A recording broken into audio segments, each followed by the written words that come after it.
G20 digital economy working group के आज के इस उद्घाटन सत्र में मंच पर उपस्थित भारत सरकार के माननीय रेल, संचार, इलेक्ट्रॉनिक्स एवं सूचना प्रौद्योगिकी मंत्रालय के माननीय मंत्री श्री अश्विनी वैष्णव जी, भारत सरकार के भारी उद्योग के माननीय मंत्री श्री महेंद्र नाथ पांडे जी, इलेक्ट्रॉनिक्स एवं सूचना प्रौद्योगिकी तथा कौशल विकास और उद्यमिता मंत्रालय भारत सरकार के माननीय राज्य मंत्री श्री राजीव चंद्रशेखर जी, प्रदेश के मुख्य सचिव श्री दुर्गा शंकर मिश्र जी, सचिव इलेक्ट्रॉनिक्स एवं सूचना प्रौद्योगिकी मंत्रालय भारत सरकार श्री एलकेएस कुमार शर्मा जी, G20 समूह से जुड़े हुए सभी देशों के सम्मानित प्रतिनिधिगण, आमंत्रित देशों और संगठनों के सभी उपस्थित प्रतिनिधिगण, उपस्थित मीडिया के मित्रों, भारत के हृदय स्थल उत्तर प्रदेश की राजधानी लखनऊ में मैं आप सबका हृदय से स्वागत करता हूं। उत्तर प्रदेश की सरकार की ओर से भी और उत्तर प्रदेश की जनता की ओर से भी आप सबका स्वागत करते हुए मुझे अत्यंत प्रसन्नता की अनुभूति हो रही है। भारत की आबादी की दृष्टि से उत्तर प्रदेश सबसे बड़ा राज्य है। 25 करोड़ की आबादी इस राज्य में निवास करती है। यह भारत की आध्यात्मिक और सांस्कृतिक विरासत का प्रतिनिधित्व भी करता है। भारत की सबसे उर्वरा भूमि भी उत्तर प्रदेश के अंदर है। भारत की कुल कृषि योग्य भूमि में से 11% भूमि उत्तर प्रदेश के पास है, लेकिन इसमें 20% खाद्यान्न उत्पादन उत्तर प्रदेश करता है। भारत का सबसे अच्छा जल संसाधन भी उत्तर प्रदेश के पास है। भारत के पास कुल आबादी का सबसे बड़ा राज्य होने के नाते सबसे युवा शक्ति भी उत्तर प्रदेश के पास मौजूद है और आधुनिक अर्थव्यवस्था की दृष्टि से जो एक महत्वपूर्ण आधार एमएसएमई का बेस सही है, ऐसे 96 लाख एमएसएमई की यूनिट भी उत्तर प्रदेश के पास मौजूद है। भारत के एक ऐसे राज्य की राजधानी लखनऊ में जो अपनी पौराणिक और ऐतिहासिक पृष्ठभूमि के रूप में जाना जाता है, G20 समूह से जुड़े हुए विभिन्न देशों से आए हुए आप सभी सम्मानित अतिथियों का, सहयोगी मित्र देशों के सभी सम्मानित प्रतिनिधियों का, संगठनों से जुड़े हुए प्रतिनिधियों का मुझे उत्तर प्रदेश शासन की ओर से यहां पर स्वागत करते हुए प्रसन्नता की अनुभूति हो रही है। मैं इस अवसर पर आप सबका हृदय से स्वागत और अभिनंदन करता हूं। यह हमारे देश के लिए एक सौभाग्य का क्षण है कि जब हमारे देश भारत ने अपनी आजादी के अमृत काल के प्रथम वर्ष में प्रवेश किया है, तब दुनिया के इन सभी प्रतिष्ठित 20 देशों के समूहों की अध्यक्षता एक वर्ष तक भारत के नेतृत्व में भारत के यशस्वी प्रधानमंत्री आदरणीय श्री नरेंद्र मोदी जी के नेतृत्व में ये सभी कार्यक्रम का एक अवसर भारत को प्राप्त हुआ है। हम सब जानते हैं पिछले 9 वर्ष के अंदर वैश्विक मंच पर भारत की प्रतिष्ठा को आगे बढ़ाने और दुनिया के हर एक उस अवसर पर जब भी दुनिया को एक नई दिशा देने की बात रही हो, वह प्रधानमंत्री मोदी जी ने दुनिया के देशों के सभी नेतृत्व के साथ मिलकर के समाधान की ओर से बढ़ाने में अपनी बड़ी भूमिका का निर्वहन किया है। आज आदरणीय प्रधानमंत्री मोदी जी के मार्गदर्शन में उत्तर प्रदेश सरकार गवर्नेंस के विभिन्न आयामों में अत्याधुनिक तकनीक और डिजिटाइजेशन को अपनाकर प्रदेश की एक बड़ी आबादी को अपनी सुविधा उपलब्ध करवाने का कार्य कर रही है। हम सब जानते हैं कि उत्तर प्रदेश भारत की आबादी की जितनी बड़ी आबादी का प्रतिनिधित्व कर रहा है, वह भारत की कुल आबादी का लगभग हर छठा व्यक्ति उत्तर प्रदेश में निवास करता है। तकनीक का उपयोग करते हुए हम लोग इतनी बड़ी आबादी के साथ में पूरी पारदर्शी तरीके से कार्य कर रहे हैं और तकनीक का लाभ किस रूप में प्रदेश के वासियों को प्राप्त हो रहा है, यह देश की सबसे बड़ी खाद्यान्न योजना पब्लिक डिस्ट्रीब्यूशन सिस्टम के माध्यम से उत्तर प्रदेश के अंदर देखी जा सकती है। उत्तर प्रदेश के अंदर 80,000 फेयर प्राइस शॉप्स हैं। अक्सर एक बात की शिकायत होती थी आज से 6 वर्ष पहले कि इसमें खाद्यान्न गरीबों को नहीं मिल पाता है, लेकिन हम लोगों ने जब उसमें ई पॉस मशीन लगाई, ई पॉस मशीन के माध्यम से प्रदेश के अंदर से हमने उनकी मॉनिटरिंग करनी प्रारंभ की। आज परिणाम है कि 15 करोड़ लोगों को हम लोग पब्लिक डिस्ट्रीब्यूशन सिस्टम से खाद्यान्न उपलब्ध करा रहे हैं और तकनीक का उपयोग कराने के बाद 1200 करोड़ रुपए की सालाना बचत भी प्रदेश को इसके माध्यम से हुई है। इसी प्रकार से जीवन के अन्य अनेक क्षेत्रों में भी हम लोगों ने इन कार्यक्रमों को आगे बढ़ाने का कार्य किया है। खासतौर पर प्रदेश के विभिन्न क्षेत्रों में जो कुछ भी आज परिवर्तन हम सबको देखने को मिलते हैं, वह तकनीक के बेहतर उपयोग के माध्यम से हम सब देख सकते हैं। खासतौर पर इस सदी की सबसे बड़ी महामारी के दौरान, कोविड-19 के दौरान प्रदेश के अंदर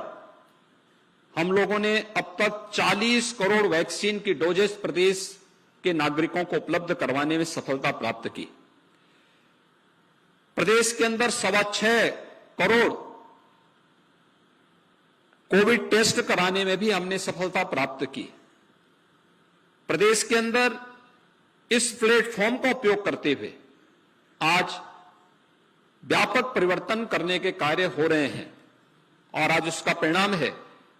कि देश की 25 करोड़ की आबादी के सबसे बड़े प्रदेश में हर ओर वह परिवर्तन हम सबको देखने को प्राप्त हो रहा है। मित्रों, डिजिटल तकनीक आज की आवश्यकता है। इसके माध्यम से हम एक पारदर्शी व्यवस्था के साथ ही प्रत्येक नागरिक के जीवन में व्यापक परिवर्तन लाने का काम भी कर सकते हैं और भारत ने पिछले 9 वर्ष के दौरान जिस तेजी से इस क्षेत्र में न केवल परिवर्तन लाया है बल्कि 140 करोड़ की आबादी के जीवन में व्यापक परिवर्तन करने का कार्य किया है, वह दुनिया के उन तमाम देशों के लिए एक उदाहरण हो सकता है। अगर उत्तर प्रदेश के अंदर ही हम देखें तो 2 करोड़ 60 लाख किसानों को प्रधानमंत्री किसान सम्मान निधि का लाभ, 1 करोड़ उन लोगों को जो निराश्रित महिलाएं थी, वृद्धावस्था में निराश्रित वृद्धजन थे या दिव्यांगजन थे, उनको पेंशन की सुविधा का लाभ हम लोग इस तकनीक के माध्यम टीबीटी के माध्यम से उन्हें उपलब्ध करवाने का कार्य कर रहे हैं। इसी प्रकार से प्रदेश के अंदर 1 करोड़ छात्रों को स्कॉलरशिप की सुविधा हम डीबीटी के माध्यम से उनके खातों में करते हैं। बेसिक शिक्षा परिषद के स्कूलों में अध्ययन कर रहे 1 करोड़ 91 लाख बच्चों को, जो काफी वीकर सेक्शन के हैं, उन्हें uniform, bag, books, shoes, sweater, ये सभी हम डीबीटी के माध्यम से धनराशि उनके अकाउंट में भेजते हैं और वे स्वयं अपने उसके माध्यम से अपनी राशि को खरीदते हैं। अपने लिए जो भी उनके लिए उपयोगी हो, यूनिफॉर्म बनाने का काम करते हैं या बैग और बुक्स का क्रय उस धनराशि से स्वयं करते हैं। किसानों को मिलने वाली किसी भी प्रकार की सुविधा डीबीटी के माध्यम से हम उपलब्ध करवाने का कार्य कर रहे हैं। प्रोक्योरमेंट की पूरी पॉलिसी को हमने उसके साथ जोड़ा हुआ है और प्रदेश के अंदर अपने युवाओं को तकनीकी रूप से सक्षम बनाने के लिए उत्तर प्रदेश के अंदर हम 2 करोड़ युवाओं को वर्तमान में टैबलेट और स्मार्टफोन भी उपलब्ध करवाने का कार्य कर रहे हैं। एक बड़े अभियान के साथ इन कार्यक्रमों को आज उत्तर प्रदेश के अंदर पूरी प्रतिबद्धता के साथ आगे बढ़ाने का कार्य किया जा रहा है। आज प्रदेश के अंदर ई ऑफिस की प्रणाली लागू होने का परिणाम है कि उत्तर प्रदेश की कार्य प्रणाली में पूरी पारदर्शिता आई है। प्रदेश न केवल अब कृषि और अपने जल संसाधन के लिए और युवा शक्ति के लिए, बल्कि एक नई अर्थव्यवस्था के रूप में वैश्विक जगत में भी हम सबके सामने देखने को मिल रही है। आपने देखा होगा अभी 10 फरवरी से 12 फरवरी के बीच उत्तर प्रदेश ने अपना ग्लोबल इन्वेस्टर समिट का आयोजन किया था।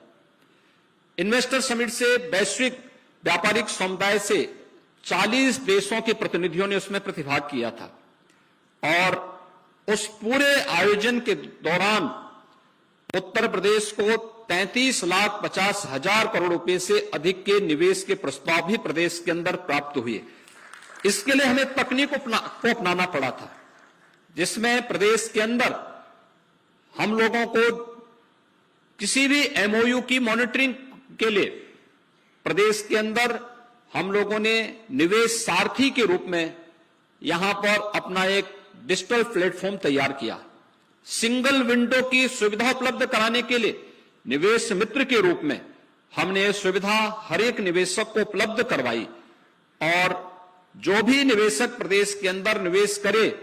और निवेश की सफलता के बाद शासन से मिलने वाली, शासन की किसी भी पॉलिसी के अंतर्गत मिलने वाली इंसेंटिव को इंसेंटिव मॉनिटरिंग सिस्टम के माध्यम से हमने उन्हें एक प्लेटफॉर्म उपलब्ध कराया। आज परिणाम है उत्तर प्रदेश के अंदर व्यापक पैमाने पे निवेश हो रहा है और उत्तर प्रदेश आज अपने इस डिजिटल प्लेटफॉर्म के माध्यम से एक नई अर्थव्यवस्था के रूप में दुनिया के सामने अपने नागरिकों के और उत्तर प्रदेश को एक नई अर्थव्यवस्था के रूप में स्थापित करने की ओर तेजी के साथ अग्रसर हो रहा है। आज भारत ने जिस प्रगति की है इस दिशा में, वो वास्तव में एक नई अर्थव्यवस्था के रूप में दुनिया के लिए एक नया मार्गदर्शन हो सकता है। खासतौर पर G20 के लिए जो थीम निर्धारित किया गया है, वह भारत की प्राचीन थीम है, जो वास्तव में वसुधैव कुटुंबकम के साथ हम सबको जोड़ता है। 1 अर्थ, 1 फैमिली, 1 फ्यूचर। ये वास्तव में भारत का वो प्राचीन श्लोक है जो भारत की दुनिया के बारे में उस सोच को प्रदर्शित करता है, जिसमें हमने जो कुछ भी हमारे पास था या भारत के पास है, उसको हम लोगों ने कहीं भी किसी राग द्वेष के या किसी भी अन्य अहंकार के कभी ये नहीं कहा कि ये मेरा है तो इस पे मेरा ही एकाधिकार है। हमने कभी इस बात को नहीं सोचा। भारतीय मनीषा ने तो एक ही बात कही थी, अयम निज परोवेति गणना लब चेतसाम उदार चरिता नाम तो वसुधैव कुटुंबकम। और वसुधैव कुटुंबकम के इस भाव को, जिसमें 1 अर्थ, 1 फैमिली, 1 फ्यूचर की भावना निहित है, जो आज जो G20 के इस थीम के साथ आज डिजिटल इकोनॉमी वर्किंग ग्रुप की इस बैठक के साथ हम उत्तर प्रदेश की राजधानी में यहां पर एकत्र बैठे हुए हैं।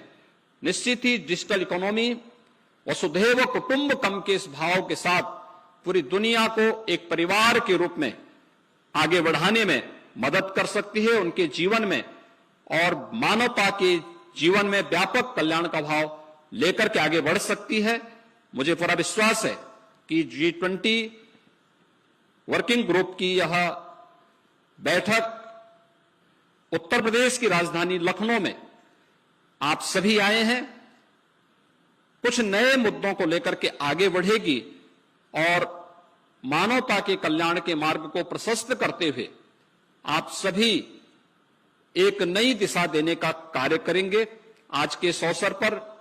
आप सब ने उत्तर प्रदेश की राजधानी में डिजिटल इकोनॉमिक ग्रुप की इस प्रथम बैठक में उपस्थित होकर के उत्तर प्रदेश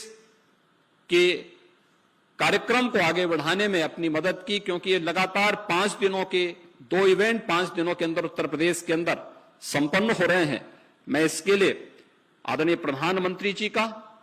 केंद्रीय मंत्री माननीय श्री अश्विनी वैष्णव जी का और उनकी पूरी टीम का हृदय से आभार व्यक्त करता हूं। आप सबका मैं हृदय से यहां पर स्वागत करता हूं, अभिनंदन करता हूं और मुझे पूरा विश्वास है कि G20 डिजिटल इकोनॉमिक ग्रुप की यह बैठक निश्चित ही देश को और दुनिया को एक नई दिशा देने का कार्य करेगा। इस पूरे अभियान की प्रति मेरी शुभकामनाएं हैं। धन्यवाद। जय हिंद।